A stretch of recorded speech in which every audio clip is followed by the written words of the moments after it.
Hi guys! Welcome for another video! At kung makikita nyo guys ay madilim pa lang ay paalis na kami dahil ngayong araw ang tour namin Pamalabon at Marikina. At sa totoo lang guys ay late na nga kaming nakarating dito sa school. Ilan na nga lang ang kaming iniintay kasama pala kami dun sa mga na late at buti nga't nakarating na kami dito kaagad. At this moment nga ay paalis na ang bus at nag-i-instruct lang siya ng mga rules and regulation during the tour. At para lalong maging masaya ang tour nito isasama namin kayo guys sa mga pupuntahan namin. Ako, aga-aga.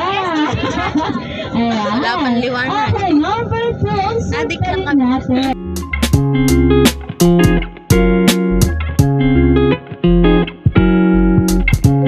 At dahil naging mahaba-haba nga ang biyahe, nakatulog tayo. At ngayon nga guys, sa kagising ko nga lang. Saktuhan lang din na nag-stop over nga dito. Hindi ko alam kung nasaan na kami, pero sabi na sa Laguna. Gusto ko mang iparinig sa inyo guys, yung mga background sound dito sa mga video ay hindi nyo rin maintindihan dahil sa sobrang ingay ng background. Sa atin na 2K, sobra pa yan. Saan mo kami sinama sa budget?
Hi guys, so nandito na kami.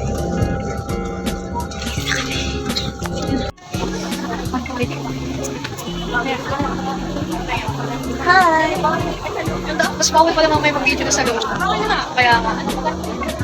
Artista girl. Artista namin. At ayun nga guys, nakarating na kami dito sa first place ng aming tour. Mag-orientation muna bago kami mag-proceed sa warehouse ng company. Pero bawal guys ang cellphone or mag-video ng mga machines kasi doon pinagbawalan. Kaya sorry guys kung hindi ko sa inyo mapapakita yon. Kung kita po tayo, wala na pong tao sila. Yeah, good morning po. Good morning everyone. Welcome to Mali Plastic. So guys, mamimili tayo ng earpiece. And for safety daw. Hindi ko na i-video guys. Pupunta tayo dun sa production. Wala guys ipakita.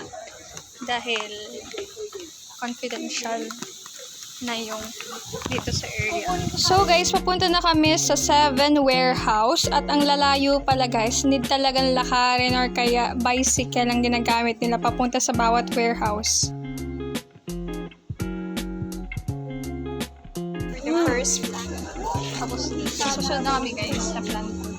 At ayun nga guys, natapos na ang unang planta na pinuntahan namin at sobrang lawak, nakakapagod lakarin at uliin talaga siya dahil sobrang laki talaga ng mga space doon. I mean, malaki yung area doon para sa mga lalagyan ng mga product. Kailangan talaga malaki yung area mo para sa mga production. At itong isang product nito, ito ang isa sa kanilang mga ginagawa katulad ng mga timba, mga trays, ganon. At ayan nga guys, patungo naman tayo sa pangalawang planta. Napakalayo rin.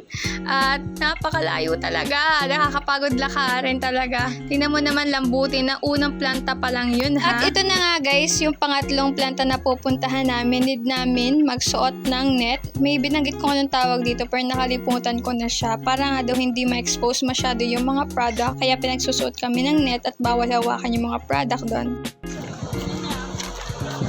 Kakaantok na. Wala pa kain guys.